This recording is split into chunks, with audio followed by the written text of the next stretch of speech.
Do you want to travel the world but you have a tight budget? Do you want to visit an exotic destination but you don't know how to pick which one?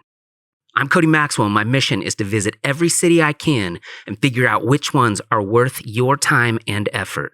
You could travel light and see the world inexpensively. This is Maxwell's Kitchen Eurotrip.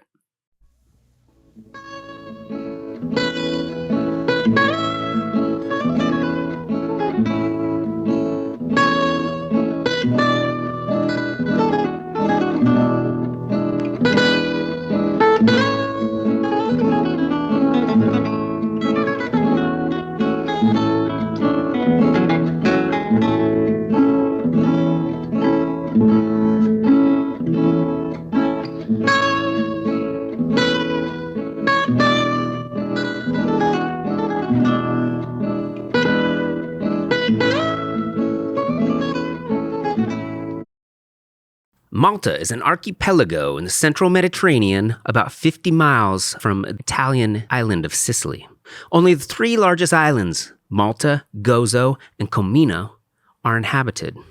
Comino has a permanent population of only 2 residents, 1 priest and 1 policeman. The country's capital is Valletta, and it's located in the northeastern part of the largest island. Because of Malta's location in the center of the Mediterranean, it was historically a very important place for any groups of people who were on the path to conquering different lands. A number of great powers ruled the islands over the years, including the Phoenicians, Carthaginians, and the Romans, as well as the Arabs, Normans, Knights Hospitaller, and the British. Even the French occupied it when Napoleon captured Malta on his way to Egypt during the French Revolutionary Wars in 1798. For a stretch in June, Napoleon stayed at the Palazzo Parisio in Valletta.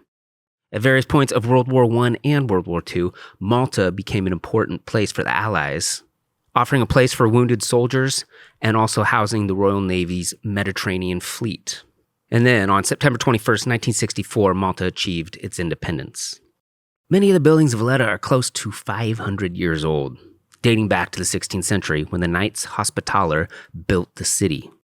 From Malta International Airport, you can take the shuttle about 6 miles to Valletta City Center for less than €3. Valletta City Center juts out into the water with Marsamxit Harbor above on the north side and the Grand Harbour on the south side. In July, it's super hot, and as you come in on the shuttle, everything is made of white stone. It all looks the same. And the city center is very reminiscent of a bunch of Italian cities. The style that they cultivated at that time period just spread across Europe. And as it seems that portions of it were built on a hill, there are lots of staircases separating the buildings. Tourism is very huge in Malta. There's a lot of different places you can stay right here in Valletta.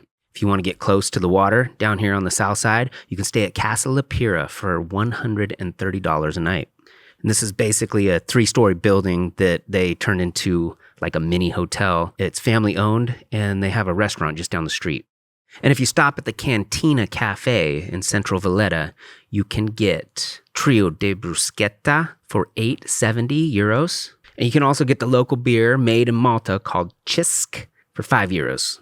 And as you walk around the city center of Valletta, there are a number of places you can kind of get up on the cliff of up above the wall so you can look across the Grand Harbour into Sanglia, including the Upper Barrakka Gardens and the Lower Barrakka Gardens. And just a few blocks down the street from Casa La Pira, in a food market, there was the highest rated pizza in the area at Vecchia Napoli. Inside you can get a Malta pizza with Maltese sausage and onions for €13.50. It was incredible. And I'm not sure if something special was happening the night I was there, but they lit fireworks off for about an hour from 10 p.m. to 11 p.m. So I'm not sure if that's a common occurrence or if I was just there on a holiday, but the whole area really lights up at night. One day in Valletta, I think, is more than enough, but the rest of the island could definitely use some exploration. Malta was a beautiful island with an incredible history and some awesome food, but I was looking for something else. As you'll see with some upcoming episodes, there are a handful of even more magnificent locations for summertime European destinations. Malta gets 4 stars.